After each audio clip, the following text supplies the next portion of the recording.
junto em alguns projetos. Então, professor Jorge Bacelar Gouveia, bem-vindos ao nosso curso, que tem vários colegas que fazem mestrado, doutoramento, são advogados públicos, advogados privados, fica à disposição. Muito bem. Muito obrigado. Espero que tenham tido um bom almoço. Aqui no Porto os almoços são sempre bons. Bem, então, e o que dizer dos jantares, não é? Sim. Mas é um grande gosto aqui estar. Agradecer ao professor Fábio Veiga esta simpática convite para aqui vir. Também dar os parabéns por este curso, organizado em conjunto pelo Iberojur e pela Abradep.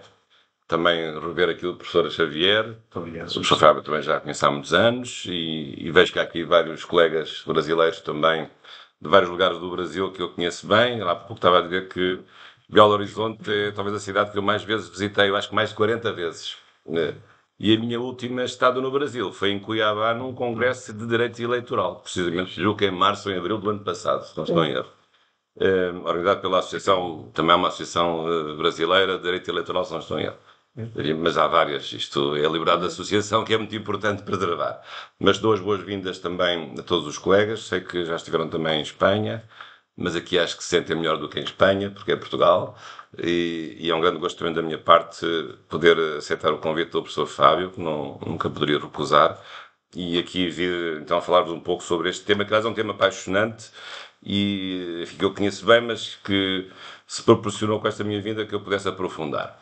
Eu te fiz aqui um pequeno PowerPoint só com um sumário de 3 páginas, que eu depois que me vai guiar um pouco aqui, aquilo que eu for dizendo dentro dessas 3 páginas. Aqui tenho os meus contactos, portanto, sintam-se à vontade para me contactarem por correio eletrónico ou por depois telemóvel, o doutor Fábio depois pode dar, WhatsApp ou telemóvel, mas sintam à vontade e, portanto, temos aqui um diálogo, eu também um diálogo entre pares, não é, isto não é uma relação hierárquica, é uma relação paritária.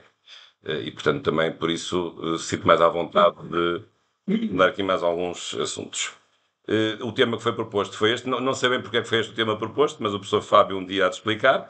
A mim não me explicou, mas eu limitei-me por isso simplesmente a aderir ao tema, porque achar que era um tema muito interessante, não é? E é mesmo. E, portanto, sendo interessante, só há é que trabalhar e estudar. E, portanto, eu gostaria aqui de fazer um primeiro enquadramento, também para vos inserir um pouco, uma vez que nós estamos na mesma família de direito constitucional, mas também para vos inserir um pouco no próprio constitucionalismo português, porque a questão dos partidos políticos é uma questão que é muito importante ao longo da evolução do direito constitucional português e também da evolução constitucional brasileira e, em geral, no fundo, do próprio constitucionalismo, porque os partidos políticos não foram uma criação digamos, inicial do constitucionalismo, foi uma criação, digamos, mais tardia, mais sorôdia do constitucionalismo, mas uma criação que foi muito importante, embora hoje, como sabem, o tema dos partidos políticos é um tema malfadado, é um tema, digamos, maldito em certos setores da democracia. Eu penso que acho que nós não devemos ver as coisas assim, nem ignorar, nem maldizer, mas tentar ver a sua importância que tiveram ao longo da construção da democracia, sobretudo do século XX, e tentar corrigir aquilo que pode ser corrigido e que deve ser corrigido na própria dinâmica dos partidos políticos. Mas no que respeita ao constitucionalismo português, nós estamos neste momento com a 6ª Constituição, de 1976, que já teve 7 revisões. Foi uma Constituição que nasceu precedida de uma revolução, nós dizemos, dos escravos, 25 de abril de 1974. Houve ali um período de 2 anos, tivemos várias legislação provisória, que foi de natureza constitucional, mas depois com a Constituição as coisas ficariam estabilizadas e até hoje temos essa Constituição, que está em vigor, tem sido sempre a mesma Constituição, embora já, julgo que mais de metade dos artigos foram já alterados, não profundamente, mas foram realmente alterados mais de metade dos artigos. Aliás, até a Constituição até conseguiu emagrecer um bocadinho, porque de antes tinha 312 artigos na primeira versão, agora já tem 296. A brasileira às vezes acontece ao contrário, vai aumentando os artigos, mas a nossa por acaso tem vindo a diminuir, felizmente, e sem medicamentos para emagrecer. Bom, mas portanto, este é um pouco o panorama atual. Digamos que a história do direito constitucional português é muito parecida com a história do direito constitucional brasileiro. Aliás, a começar logo pelo princípio, porque a nossa 2ª Constituição é igual à vossa 1ª Constituição, a Carta Constitucional de 24, aliás, outorgada pela mesma pessoa, Dom Pedro I no Brasil e Dom Pedro IV em Portugal. Embora nós tivéssemos tido uma primeira Constituição em 1822, fruto da nossa Revolução Liberal, que foi em 1820. O Brasil não teve propriamente uma Revolução Liberal, ou se teve, foi no fundo uma Revolução Independentista, do Grito do Ipiranga que deu, digamos, origem à independência do Brasil, e sendo certo que Dom Pedro I do Brasil, aqui em Portugal lutou sempre muito pelo liberalismo e pelo constitucionalismo. Aliás, numa luta, digamos, mesmo entre irmãos, figadal, entre ele e o seu irmão mais novo, Dom Miguel, que disputaram durante cerca de década e meia, realmente, um conjunto de lutas político-constitucionais no que respeita à estabilização do modelo liberal aqui em Portugal. E por uma razão muito simples, sabem que o nosso rei, perante a iminência da invasão das invasões napoleónicas de 1808, ele foi para o Brasil, portanto em 1807, chegou lá em 1808, princípio de 1808, primeiro Salvador e depois o Rio de Janeiro.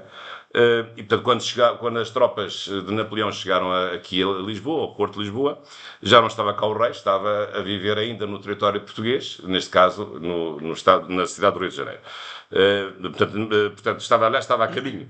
Portanto, Salvador e depois Rio de Janeiro, porque ele saiu em novembro, julgo eu, 1807, e as tropas chegaram cá em dezembro de 1807. As tropas, portanto, do general primeiro Soult, depois um outro general Junot e depois o terceiro general, que comandaram as 3 invasões napoleónicas que atingiram Portugal. E, portanto, nessa altura, portanto, Dom João VI passou a viver no Brasil, e gostava muito de lá viver, aliás, mas teve que regressar a Portugal porque em 1820 em Portugal houve uma revolução liberal. E isso estragou-lhe os planos, ele teve de voltar. Claro que a sua mulher até ficou toda contente porque não gostava de viver no Brasil, Dona Carlota Joaquina não gostava de viver no Brasil, não sei porquê, mas pronto, ela era espanhola, e ele veio, e quando houve aqui a Revolução Liberal, ele não estava cá, em 1820, aliás aqui no Porto, precisamente a Revolução ocorreu aqui no Porto, na Praça da República,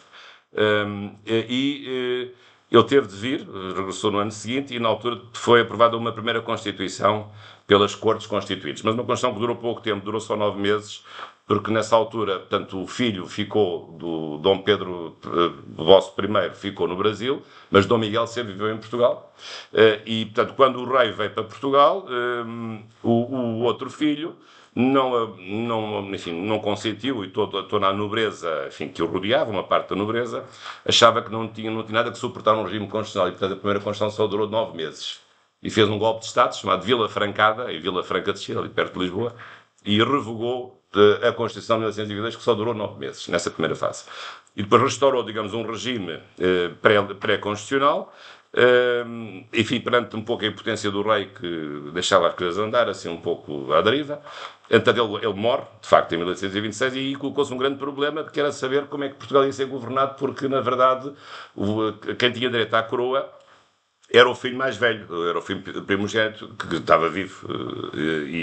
Mas só que esse filho primogênito, por azar ou por sorte, era rei do Brasil e tinha ainda por cima separado o Brasil de Portugal, que portanto já era uma união real desde 1815 e depois formalizada na Constituição de 1822. Aliás, quando a Constituição de 1822 entrou em vigor, em setembro de 1822, já tinha uma parte caducada, porque nessa altura, a Constituição, penso que é de 23 de setembro, já o Brasil era independente. Portanto, a Constituição, quando entrou em vigor, já entrou em vigor com um capítulo sem qualquer utilidade, porque o Brasil já era independente, já não fazia parte do território português.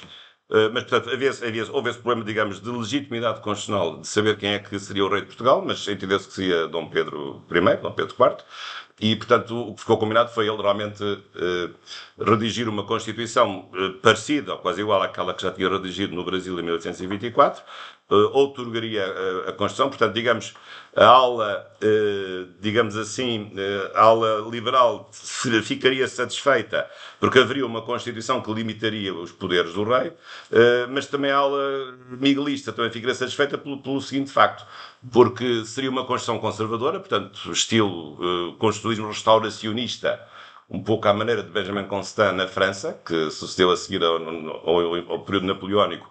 Houve, digamos, uma visão do constitucionalismo mais conservadora, dando mais poderes ao rei do que seria uma visão mais progressista, à moda, por exemplo, da Constituição de Cádiz, da Revolução de Cádiz. Mas, em contrapartida, Dom Miguel ficaria no poder como regente e ficaria prometido em casamento, imagina, a sobrinha de Dom Pedro I, Dona Maria da Glória. Portanto, íamos ter aqui um caso realmente um bocado estranho hoje, de casamento entre o tio e a sobrinha, entre Dom Miguel e a Dona Maria II.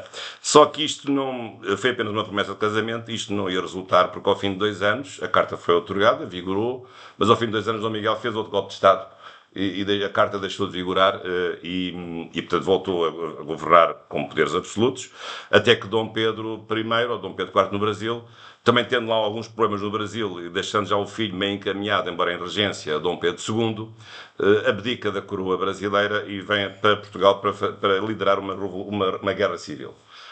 Entre 1832 e reúne-se primeiro na Ilha Terceira, nos Açores, um governo liberal, e depois desembarca aqui no norte do Porto, na praia do Mindelo, desembarca aqui as tropas liberais e tem uma guerra civil com Dom Miguel, que é ganha por Dom Pedro IV ao fim de 2 anos, e é selada na paz, o contrato, o Tratado de Évora-Monte, que é perto ali de Évora, em 1834, penso que é maio. Só que Dom Pedro também teve azar, porque passado 3 meses morreria de tuberculose em setembro de 1834. Mas portanto, isto é um pouco a história, um pouco atribulada, como vem de uma construção que só durou praticamente 9 meses, que depois foi restaurada depois da Revolução de Setembro, mas depois da vitória de Dom Pedro IV, a Carta Constitucional passaria a vigorar pela segunda vez, e depois pela terceira vez, efetivamente, após um episódio de parentes, para ser só de 4 anos, que foi a Constituição de 1838, que foi o fruto de uma outra revolução, que houve em 9 de setembro de 1836. Digamos que aqui o período do liberalismo português há 3 tipos de modo de ver realmente o constitucionalismo. O chamado vintismo, que é um constitucionalismo mais progressista à moda da Constituição de Cádiz, um constitucionalismo conservador chamado cartismo, e depois um constitucionalismo intermediário, ou intermédio, chamado setembrismo, que só vigorou, enfim, plasmado na terceira Constituição de 1838, só durou 4 anos até 1842, quando um outro governante, digamos, primeiro-ministro da altura, Costa Cabral, que faz também um golpe de Estado e restaura em definitiva a Carta Constitucional até à Revolução Republicana de 1910. Portanto, no fundo, a nossa Revolução Republicana foi um pouco mais tardia do que a vossa foi em 15 de novembro de 1889, a nossa foi em 5 de outubro de 1910, portanto, 21 anos depois. O Brasil aqui antecipou-se, além de depois do Brasil ter adotado muito, enfim, influência norte-americana, quer no sistema federal, quer no sistema do governo presidencial. Aliás, na altura a Constituição chamava-se Estados Unidos do Brasil, precisamente, a primeira Constituição Republicana, mas nós também tivemos uma revolução republicana um pouco mais tarde. Digamos, enquanto que o constitucionalismo brasileiro se divide realmente em 2 grandes tempos históricos, o tempo monárquico do século XIX e o tempo republicano a partir dos fins do século XIX até agora, nós temos, digamos, uma república um pouco mais tardia, mas também no século XX tivemos mais ou menos os mesmos regimes que tiveram na vossa experiência. Porque, no vosso caso, a República Velha depois cai com o golpe de Getúlio Vargas de 1834, mas ele próprio depois encarna uma outra personagem e faz a Constituição Polaca em 1837, isso depois acaba em 1946, quando se dá, digamos, uma democratização do regime. Ele depois, mais tarde, se suicida, enfim, com certo equívoco. Há um comentário agora recente sobre isso, até interessante, na Netflix, que eu estive a ver. E depois teve um período de regime militar na Constituição de 67-69, que só termina, enfim, tarde, mas felizmente terminou a partir da transição e com a atual Constituição de 1988, 5 de outubro de 1988, que é uma excelente Constituição.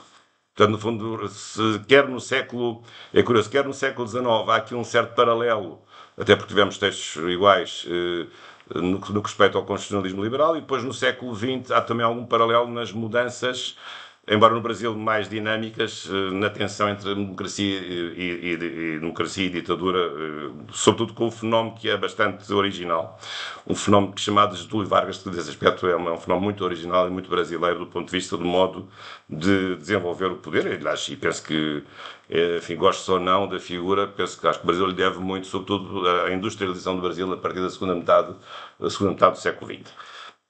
Bom, portanto, isto é um pouco. Nós aqui em Portugal já agora tivemos então 3 constituições no século XIX, depois no século XX, logo a seguir à Revolução Republicana, a Constituição de 1911, que teve pouca sorte, só durou 25 anos, porque, aliás, não podia durar muito tempo, porque sabem quantos governos a República teve nesses 15 anos? Teve 44 governos. Em 16 anos foram 44 governos. E isto não é assim uma coisa muito. Não diz assim muito bom, nada de bom sobre o regime, quando há 44 governos em 16 anos, de facto. Acho que isto em média é dar um governo por 3 em 3 meses ou 4 em 4 meses. Portanto, o regime, a República nunca se conseguiu estabilizar, embora o ideal republicano seja um ideal interessante, é o meu, enfim, respeito todos aqueles que sejam monárquicos, alguns deve haver aqui, eu respeito, mas o ideal republicano penso que é importante, mas a modo como foi consagrada realmente foi mal, foi uma má ideia. E depois consagrou uma Constituição com um poder, com um rei, com um presidente muito enfraquecido, um presidente nunca eleito pelo povo, eleito pelas câmaras, um presidente que podia ser destituído por 2/3 do Parlamento, ainda por cima, um presidente da República, na Primeira República, sem poder de dissolução do Parlamento. E, portanto, isto não poderia dar estabilidade a um regime que, ainda por cima, em que os partidos precisamente começaram a multiplicar-se quase como cogumelos, saindo uns dos outros sucessivamente, enquanto no século XIX tínhamos 2 grandes partidos e depois multiplicaram-se em dezena e meia de partidos com a República. Depois, claro que este estado de coisas tinha que acabar e com uma revolução de Estado Novo, como vocês também tiveram a vossa, com a Constituição Polaca. Portanto, mas no caso português, em 28 de maio de 1926, uma revolução liderada por um conjunto de militares, aliás, que partiram de Braga, precisamente, foi o centro da Revolução do Estado Novo, e depois Salazar só aparece mais tarde. Salazar não aparece nessa altura. Aliás, Salazar penso que foi durante um dia deputado no Congresso da República, mas diz que se esteve lá um dia, foi-se embora porque não gostou nada do ambiente. Ele lá tinha as suas razões. Depois viu-se que gostou, foi de outra coisa, porque ficou lá 40 anos no poder. Mas realmente durou pouco tempo como deputado republicano, não gostou, mas depois mais tarde foi chamado para Primeiro-Ministro das Finanças, porque ele era professor de Finanças Públicas em Coimbra. Embora não sei se sabiam que Salazar nunca se doutorou. Não sei se sabiam disso já agora. Bem, eu não sou assim um fã de Salazar, não estou aqui a dizer mal do homem, mas acho que há coisas que poucas pessoas sabem. É que ele não se doutorou. Ele era doutorado, mas era um doutoramento de aviário, porque o doutoramento foi outorgado por uma deliberação do Conselho Científico. Exatamente, por deliberação do Conselho Científico da Faculdade de Direito. Embora ele tenha coisas escritas que são de inegável qualidade, ninguém conhece em causa. Aliás, basta ler os seus discursos para perceber que era uma pessoa inteligente e que escrevia muito bem, mas ele nunca se doutorou propriamente em provas públicas. E, portanto, digamos, isto não era muito escandaloso, porque na altura isso era assim, penso que era a tradição um pouco assim, mas aos olhos de hoje, fazendo aqui uma interpretação atualista, digamos, não simpática para com a pessoa, mas realmente hoje ninguém aceitaria que alguém se doutorasse assim, de qualquer maneira, com uma mera deliberação administrativa dada por um órgão administrativo. Mas a verdade é que ele ficou durante muito tempo, portanto, começou a Ministro das Finanças, depois passou a Presidente do Conselho. Ele nunca quis ser Presidente da República, sempre teve como Presidente da República figuras secundárias. Aliás, teve 3 Presidentes da República, o segundo não foi tão secundário, mas como se portou mal com ele, Salazar, despachou o segundo Presidente, o Marshal Craveiro Lopes, teve apenas um mandato, mas não foi reconduzido. E porque o primeiro morreu em funções, o Marshal Fragoso Carmona, Oscar Fragoso Carmona, e o terceiro ficou e sobreviveu a Salazar, o Almirante Américo Tomás. E portanto isto é um pouco a história, assim, rapidamente, sobre a história, quer a história constitucional brasileira, quer a história constitucional portuguesa. Bom, mas em relação aos partidos políticos, qual é aqui o enquadramento? É que, quando nós falamos em partidos políticos, vem-nos sempre a ideia, como é óbvio, a ideia da democracia. Aliás, o Estado Constitucional, embora não tivesse começado por ser um Estado totalmente democrático, mas começou por ser, pelo menos, um Estado representativo. Ou seja, a ideia de que, num Estado de Direito, pelo menos liberal, o titular do poder era o povo, a primeira nação, depois o povo, e isso tinha que ter consequências para a capacidade do povo intervir na escolha dos governantes. Claro que na altura a consequência não foi uma consequência total ou imediata, porque o sufrágio, embora sendo estabelecido para os parlamentos ou para parte dos parlamentos, nas monarquias havia um parlamento que normalmente não era eletivo, que era a Câmara dos Pares, ou o parlamento aristocrático, mas já havia eleições, mas eleições não eram de sufrágio universal, são muito longe disso.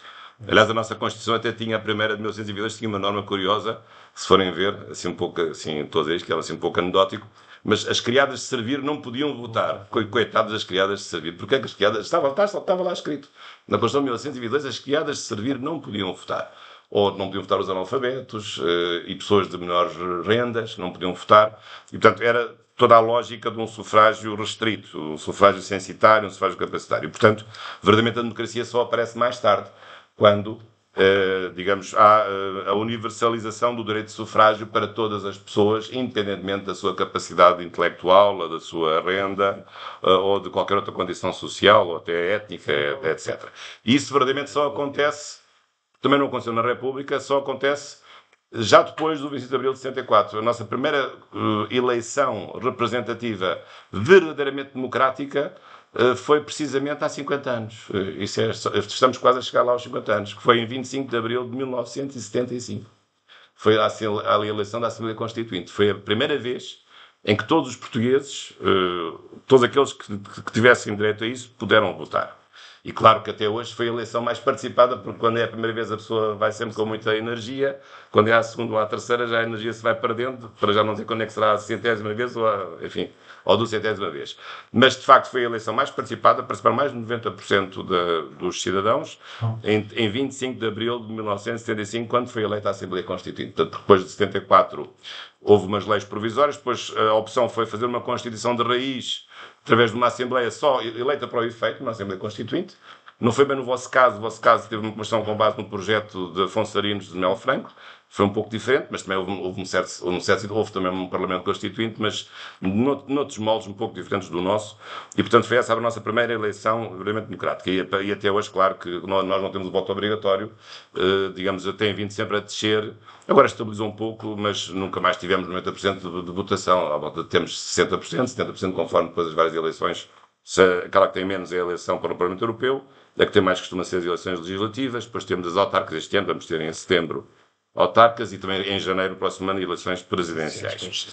Mas, portanto, isto quer dizer então que a democracia, não existindo como tal no século XIX, ela aparece no século XX e pode ser vista em três perspectivas diferentes.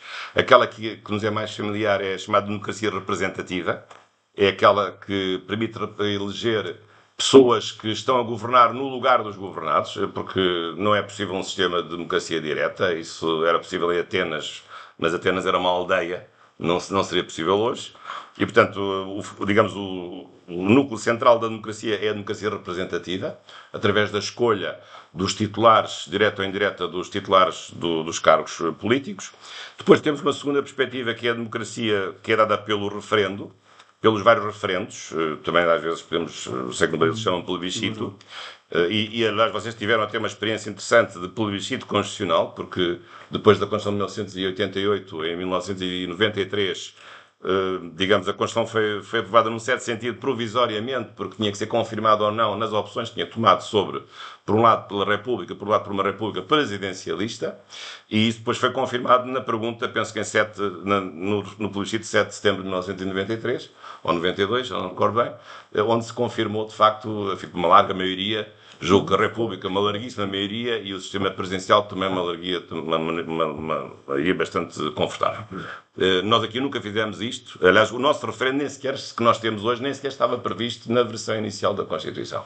Temos aqui uma lógica muito diferente em relação ao referendo e por uma razão, para além das razões ideológicas, tem a ver com, digamos, uma ideia de uma democracia jacobina, ou o que seja, mas além disso é que nós temos uma má memória do plebiscito do referendo, porque a única Constituição que nós referendámos foi a mais antidemocrática ou a menos democrática de todas, que foi a Constituição de 33, precisamente a Constituição feita por Salazar, em que foi a única que foi referendada e tinha uma característica curiosa, é que as pessoas que se tivessem abstido era contado como voto a favor. Todas as abstenções contavam como votos a favor. Estão a ver que é uma técnica que nunca falha. E a verdade é que a Constituição foi aprovada por uma larga maioria porque quem não dissesse nada ou quem não tivesse votado, nós presumimos que está de acordo. Quando a pessoa se cala, não tens nada para dizer. Não, então estás de acordo. Portanto, isto mostra bem toda a lógica, digamos assim, falseada da democracia no Estado Novo, como era evidente. Fascista ou fascisante, enfim, depois há várias discussões sobre se é verdadeiramente um fascismo, digamos, puro na palavra, enfim, tenho dúvidas que seja, mas pelo menos era um sistema fascisante ou um sistema autoritário de direita, e sem dúvida que era. Com partido único, com exaltação do poder do chefe, com a rejeição do legado liberal, e depois, mas não a adoção, obviamente, dos pressupostos de um governo de estilo do constitucionalismo soviético, do modelo do sovietismo, digamos assim. Mas, portanto, apesar de tudo, em Portugal, a ideia do referendo foi aparecendo com alguma dificuldade. Na primeira revisão, consagrámos o referendo local para as autarquias. Aliás, agora em Lisboa, por exemplo, querem fazer um referendo sobre a questão do alojamento local, mas já foram feitas no país dezenas e dezenas de referendos, quer ao nível dos municípios, quer ao nível das freguesias. Depois, em 1989, a segunda revisão trouxe o referendo nacional, para efeitos de ter impacto ou em leis ou em tratados internacionais, e depois, mais tarde, também referendos nas regiões autónomas, também é possível fazer, embora nunca nenhum tivesse sido feito até agora, e até agora só houve 3 referendos, 2 sobre a questão do aborto, um em 98, outro em 2007, com sinal diferente, e um terceiro, também em 98, sobre a questão da regionalização administrativa do continente. Eu, por acaso, sou defensor dos referendos, acho que devia haver mais referendos, mas já percebi que os políticos têm um pouco medo dos referendos. Em alguns aspectos talvez tenham razão, noutros nem tanto, mas a questão é colocada assim mais ou menos nestes termos. E devo dizer que a minha experiência também pelos países lusófonos, ninguém lá quer referendos. Todas as constituições prevêem referendos, todas. Mas nem sequer há, penso que em nenhuma delas há sequer uma lei orgânica que explique como é que o referendo pode funcionar. Portanto, nem sequer tem lei para pôr o referendo a funcionar, porque nem sequer estão a pensar nisso. Mas, de facto, é uma decisão curiosa. Embora uma das constituições, por acaso, dos países africanos e portuguesa foi aprovada por referendo. O único caso foi a Constituição de São Tomé e Príncipe. Foi aprovada e depois foi submetida a referendo. Mas nenhuma das outras foi aprovada por referendo, ou sequer tem a possibilidade, por uma legislação ordinária, de pôr em prática. Isto é, o referendo está previsto como modo de decisão do povo, não a título constitucional, mas na prática nunca se usou, porque nem sequer há legislação para poder usar o referendo.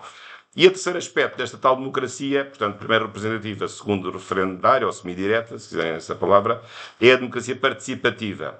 E aqui já entramos num domínio muito amplo, e é aqui que entra realmente a importância dos partidos políticos, porque os partidos políticos correspondem precisamente à ideia da democracia participativa, embora depois os partidos também, num certo sentido, estão impregnados no próprio sistema político. Mas quando nós falamos em democracia participativa, estou sobretudo aqui a pensar nos vários direitos de natureza política e, portanto, a liberdade de fazer um partido, ou de militar num partido, ou de sair de um partido, ou de mudar de partido, é uma liberdade específica, mas está num conjunto de liberdades políticas ou direitos políticos que aqui vêm.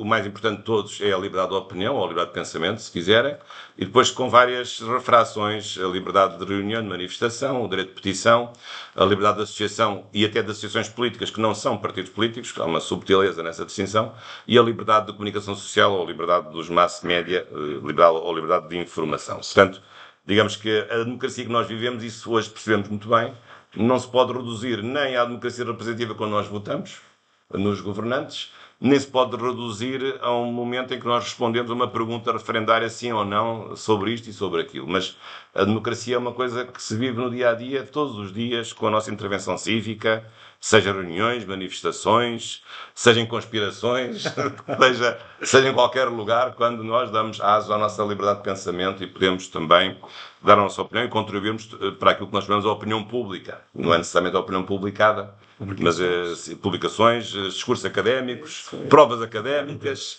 cursos académicos, tudo isso faz parte da democracia. Embora na academia não haja muita democracia, mas pronto, mas lá vamos fazer o nosso melhor. E, portanto, aqui temos os direitos políticos e é aqui que entra a matéria dos partidos políticos como digamos, uma refração específica dos partidos políticos. Mas a respeito disso, já que falei nesta história do constitucionalismo, como é que os partidos foram vistos ao longo deste tempo, destes 2 séculos, digamos assim? Enfim, os autores costumam fazer aqui uma periodificação em 4 momentos. Bem, claro que no Estado absoluto os partidos eram vistos como uma coisa, digamos assim, maldita, não é? Portanto, uma primeira fase, uma fase de oposição aos partidos políticos.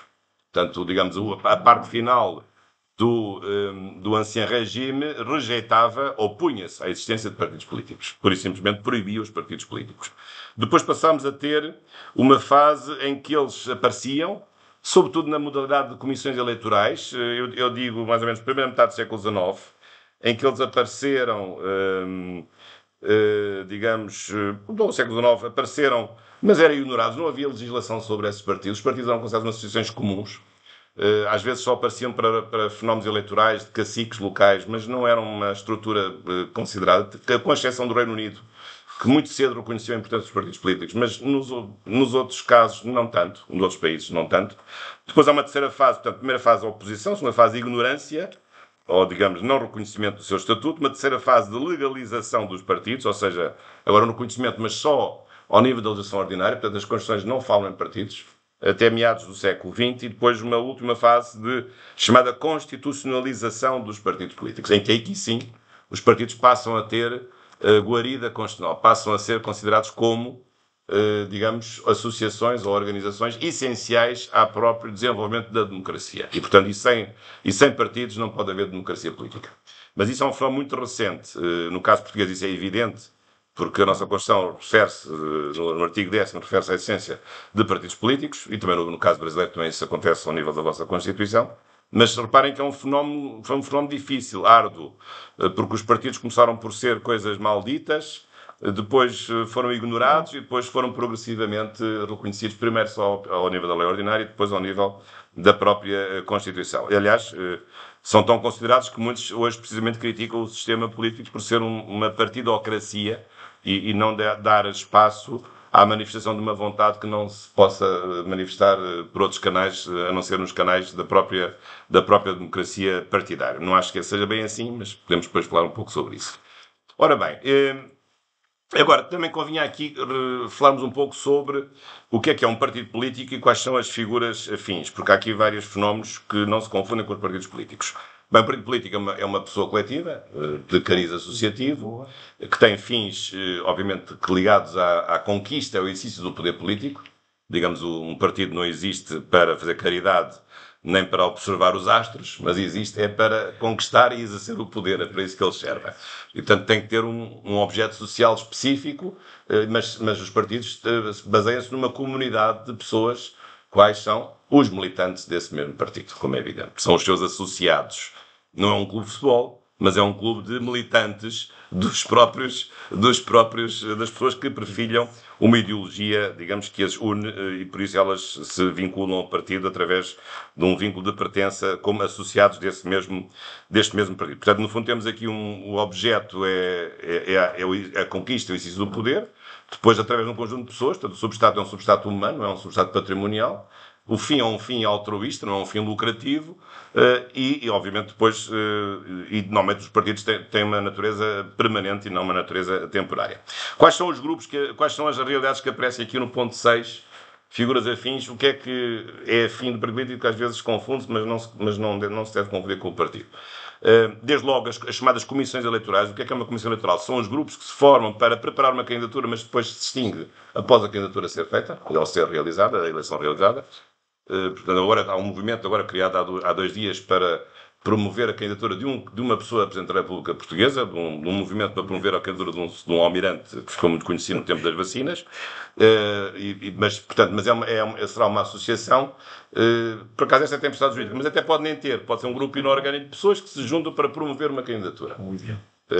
Isto são as chamadas comissões eleitorais. Depois pode haver também associações políticas, mas não partidárias, ou seja, associações permanentes que têm como objeto o estudo da política, mas não têm como objeto a conquista do poder. São coisas diferentes. Estudam a política como fenómeno social ou político ou científico, mas não para exercer o próprio poder. Portanto, associações políticas não são partidos políticos, mas são conceitos próximos, como é evidente.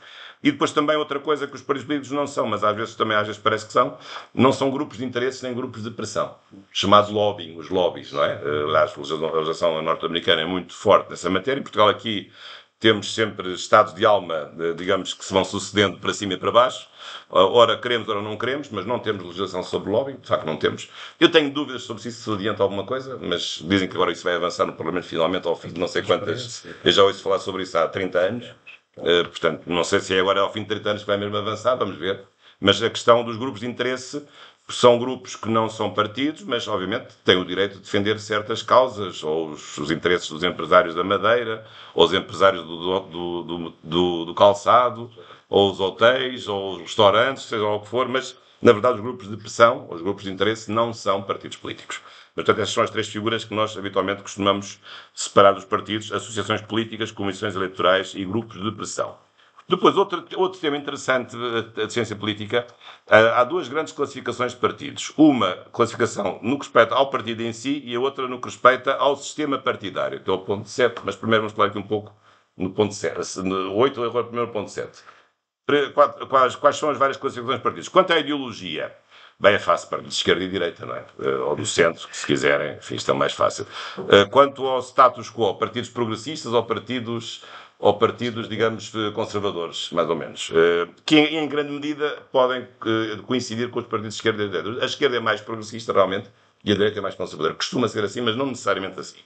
Depois, no que respeita à estrutura dos militantes, temos uma célebre distinção, aliás, feita talvez pelo autor que na Europa mais estudou os partidos políticos, um renomado cientista da política francês e constitucionalista, já falecido, aliás, morreu com 102 anos, chamado Maurice Duverger, já devem ter ouvido falar certamente. A ele se deve muito a construção do conceito de sistema de governo semipresidencial, mas ele tem um célebre livro dos anos 50, Os Partidos Políticos, que realmente é, digamos, a Bíblia europeia de partidos políticos. E ele foi um dos primeiros a fazer a distinção entre partidos de quadros e partidos de massas. Precisamente isto tem a ver com o número de militantes do partido e com o grau de instrução dos próprios partidos. Normalmente os partidos de direita costumam ser partidos de quadros, os partidos de esquerda costumam ser partidos de massas, normalmente. Mas hoje também essa distinção está um pouco em crise.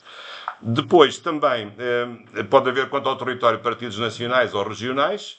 Nós aqui em Portugal não temos partidos regionais, felizmente. Também era só o que faltava. Só temos, mas, por exemplo, na Espanha tem partidos regionais e estão a ver o resultado que isto tem dado. Estão à beira da ruptura no que respeita à Catalunha, porque há precisamente partidos que só concorrem à Catalunha e só têm por missão defender os interesses da independência da Catalunha. E o resultado está à vista do ponto de vista da estabilidade política em Espanha. Mas realmente em Portugal houve essa presciência de nunca aceitar a existência de partidos regionais. Embora no caso do Sousa Madeira, os partidos nacionais também foram espertos porque arranjaram uma solução autonómica que na prática converte a estrutura regional no fundo como se fosse um partido independente do Partido Nacional, quase em autogoverno, embora formalmente não seja assim. De facto, não é assim necessariamente, mas quase na prática é assim e tem dado alguns equívocos, aliás, como que está a passar agora na Madeira, que são realmente desagradáveis. Depois, isto no que respeita, digamos assim, há uma distinção mais recente também interessante, que é a distinção entre os partidos cartel e os partidos catch-all parties, que são, digamos, uma consequência do fim das ideologias. A ideia, digamos, que os partidos são aqueles partidos redondos que querem buscar votos em todos os lugares, portanto fazem um discurso que agrada a todos e depois não agrada a ninguém. E depois os partidos cartel é um pouco diferente, são os partidos que estão sentados, digamos, à mama do orçamento de Estado e estão ali para se, digamos, financiarem, para desenvolverem interesses, digamos, misturando um pouco com uma lógica de grupos de interesse, são os partidos cartel. Portanto, os partidos que se juntam, digamos, e às vezes um bloco central, o bloco central dos interesses, às vezes tem interesses comuns, embora sendo partidos diferentes, mas têm o mesmo interesse, digamos, de natureza económica, que estão subjacentes aos seus clientes, à sua clientela político-partidária. Isto, como veem, já é uma classificação um pouco mais agressiva em relação à concepção que nós possamos ter pelos partidos políticos. Depois, também há várias classificações em relação ao sistema. Isto é, ver o partido não em si, mas em contexto, em comparação, digamos, uma macro-comparação. E então aqui temos, a distinção mais antiga é entre bipartidarismo e multipartidarismo. Aliás, os grandes exemplos de bipartidarismo são os exemplos norte-americano e britânico. Desde sempre, são os dois grandes partidos, o Partido Republicano e o Partido Democrata no Reino Unido, o Partido Conservador e os partidos, os Whigs, depois passaram ao Partido Trabalhista. São os dois grandes partidos, digamos assim, e tem sido uma grande dificuldade em aparecer uma terceira alternativa. Houve uma altura em que houve uma coligação até há 10 anos entre o Partido Conservador e o Partido Liberal, mas depois não durou muito tempo. Mas, de facto, há países que têm, de facto, uma tradição de bipartidarismo e outros, pelo contrário, têm uma tradição de multipartidarismo.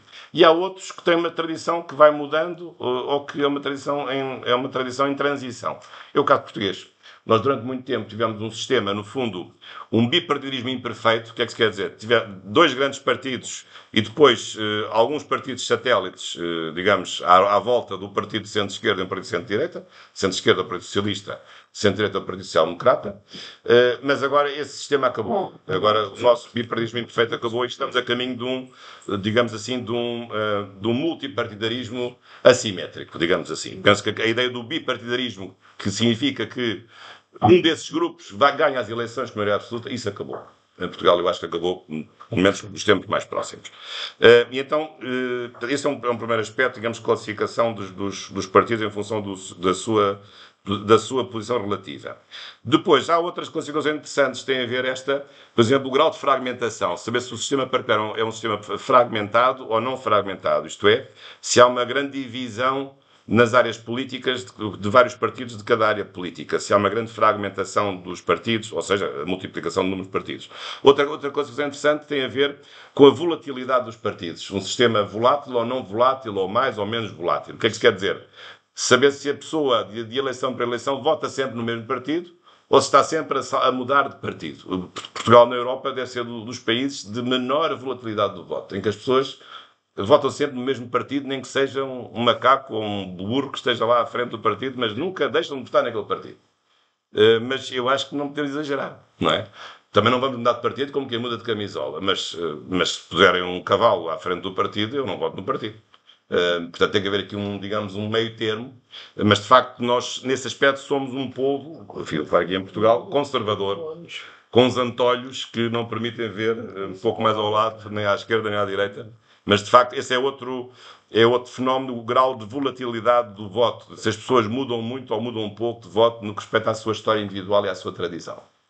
Também é outra questão interessante. Depois, o que é que faz um partido? As funções do partido, o que é que serve um partido? Alguns deles não servem para nada, ou servem para gastar dinheiro à democracia, bem, não diria tanto, mas quais são as 3 funções que nós habitualmente vemos em inteligência política? São 3. Uma é uma função pedagógica, ou seja, a função doutrinária, porque um partido tem a obrigação de ensinar os seus militantes, ensinar-lhes a política, explicar-lhes o que é a política, o que é o sistema de governo, quais são os órgãos que governam, para que é que serve, quais são os direitos das pessoas, para que é que serve, o que é que se chama a democracia e uma ditadura. Portanto, no fundo, uma missão cívica, nesse sentido. Uma segunda função, uma função eleitoral, é a função de concorrer às eleições, e muitas vezes em regime de monopólio. No caso português, nas eleições legislativas nacionais, só os partidos é que podem concorrer. E também as regionais, já as autárquicas já não é assim, e as presidenciais são candidaturas pessoais, não são candidaturas partidárias.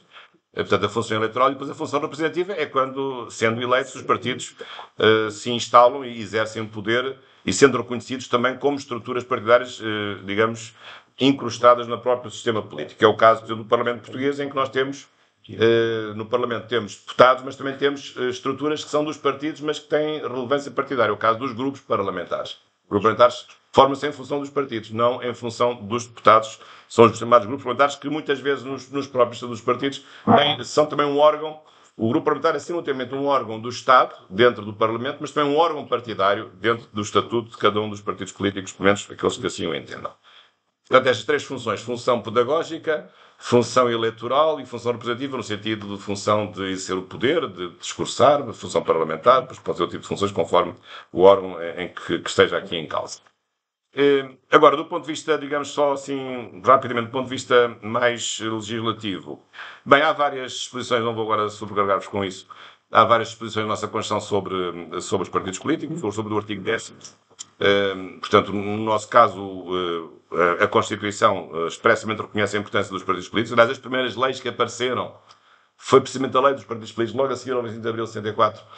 Uma das primeiras leis, foram 3 leis, aliás, que marcaram logo, além da lei 374, que definiu os novos órgãos do governo do país, provisoriamente, tem uma lei constitucional, mas a seguir a essa lei, a lei 374, houve depois 3 decretos-leis muito importantes. O que restabeleceu a liberdade de associação, que não existia, o que estabeleceu a liberdade de reunião e de manifestação, que também não existia, e o que estabeleceu a liberdade de criação de partidos políticos. E, portanto, todos os partidos que nós hoje temos foram todos criados em maio, junho, julho de 1974. É o caso, por exemplo, do Partido Social Democrata, foi criado em maio de 1964, o CDS um pouco mais tarde, o Partido Socialista já tinha sido criado na Alemanha, na clandestinidade, mas em 73, um ano antes do 20 de Abril, e o mais antigo é o Partido Comunista Português, porque esse já fez 100 anos, mas já existia na clandestinidade. Aliás, isso deveu, obviamente, a muitos militantes, incluindo o Dr. Roquinhol, a prisão por muitos anos de todos aqueles que foram comunistas na clandestinidade. Muitos foram apanhados pelo regime, obviamente, do Estado Novo e foram presos. Mas esse de facto, o Partido Comunista Português é o mais antigo de todos esses partidos. Os outros nasceram depois, quando houve a possibilidade de criar os partidos políticos com essa lei de 74. Hoje a lei já não é essa, foi substituída por esta lei, aliás, uma lei bastante bem feita, aliás, feita pelo professor Jorge Miranda, enfim, cujo nome também aqui invoco, e a minha homenagem, ele está vivo, não morreu, claro. Essa 2 de 2003. É a lei dos partidos políticos, a lei orgânica 2 de 2003, já com 2 alterações pequenas, mas é a nossa lei, digamos, fundamental dos partidos políticos. Depois, isto deixa aqui alguns aspectos. Essa lei é uma lei interessante de se estudar. Claro que os partidos são criados por vontade dos próprios militantes, embora o registro seja feito no Tribunal Constitucional, não é feito na conservatória digamos, das pessoas coletivas, não, é feito no próprio Tribunal Constitucional, é preciso apresentar um conjunto de requisitos, um programa e um número mínimo de 7.500 assinaturas para criar um partido político. Claro que os partidos podem ser extintos também, por decisão judicial, quando se desviam dos seus fins, ou por vontade dos próprios associados. Não tem acontecido muito, mas agora a legislação exige que os partidos concorram a um certo número de eleições, porque se estiverem inativos, eles acabam por ser extintos judicialmente. Os militantes, claro, que são as pessoas que fazem parte dos partidos, têm que ter... Nós temos um princípio muito importante, como é óbvio, que é o princípio da filiação única. Ninguém pode pertencer a 2 partidos ao mesmo tempo, ou a 3 ou a 4. Seria o mesmo que eu, sendo sportinguista, também fosse sócio do Futebol Clube do Porto e do Benfica. Ou então, sendo sócio do Flamengo, também fosse do Cruzeiro ou do Botafogo. Isso seria impossível, ou seria uma coisa realmente ilógica. O princípio da unicidade, ou da unicidade da filiação. Mas depois claro que há o princípio da liberdade, de entrar e sair do partido. E o partido também, um princípio que agora está um pouco mitigado, o princípio, por exemplo, da nacionalidade. Se quiserem ser militantes de um partido português, podem ser, por acaso podem, não é necessário ser português, embora seja necessário ter direitos políticos reconhecidos aos portugueses ou equiparados. Quem não pode ser militante são em certos casos há uma proibição absoluta de ser militante, noutros casos há apenas uma proibição de fazer parte de organizações, de reuniões públicas. Por exemplo, os militares e os paramilitares não podem ser militantes, mas não sei se sabiam, os juízes e os procuradores podem ser militantes. Não podem ter atividades público-partidárias, o que é uma coisa estranha, devo dizer. Acho que os juízes e os procuradores não devem ser militantes sequer de partidos políticos. Mas a nossa legislação assim o diz. Embora na prática, penso que a questão, não sei se tem assim grande interesse, tem havido um outro episódio, às vezes julgo um caso de um juiz que apareceu num comício com um cachecol do partido ao pescoço e depois levou um processo disciplinar. Não sei se foi expulso da magistratura, mas isso causou um certo mau aspecto. Depois, a questão, talvez, a questão mais, com isto termina, a questão mais complicada, bem, além da questão da organização interna, portanto, não tem muito que saber, é a ideia, digamos, um partido tem que ser o exemplo. Portanto, se um partido existe num Estado de Direito Democrático, ele deve ser o exemplo, e se tem uma função doutrinária para ensinar a democracia, ele próprio tem que ser exemplar na democracia que pratica. Isso significa que há separação de poderes dentro de si próprio, normalmente há um órgão executivo, há um órgão parlamentar, que é a reunião de todos os associados, ou militantes, e depois há órgãos judiciais internos. Portanto, há, digamos, a mesma lógica que o Estado tem na separação de poderes, também se transfere para a organização interna dos partidos políticos. Depois, a questão mais complicada de todas, uma das há várias, outra é a questão da disciplina de voto, podemos falar sobre isso, é a questão do financiamento. Aliás, eu fui já deputado e sou militante no partido e, portanto, sei por dentro bem o que é que isto é. Mas depois falaremos sobre isso se quiserem, mas tem que se ligar as câmaras, que essa matéria não pode ser revelada ao público. Que é a parte do financiamento dos partidos políticos. Ora bem, é uma questão complexa, porque há hoje, como sabem, uma opinião pública muito hostil aos partidos políticos, porque acha que os partidos políticos estão feitos para dar carreira, digamos, a malfeitores, a pessoas que não têm mérito pessoal e que seguem a vida dos partidos para poderem subir na carreira sem méritos próprios. Eu acho que não é bem assim, ou não é assim. Eu tenho pretendo ter uma visão equilibrada e justa. E eu acho que os partidos são custos da democracia que têm que ser pagos. Agora, qual é aqui a questão? Depois há várias questões aqui que se colocam. Primeiro, saber se esse custo, se essa despesa deve ser uma despesa pública, em primeiro lugar. Se deve ser o dinheiro de todos os contribuintes a custear, digamos, o custo de ter partidos.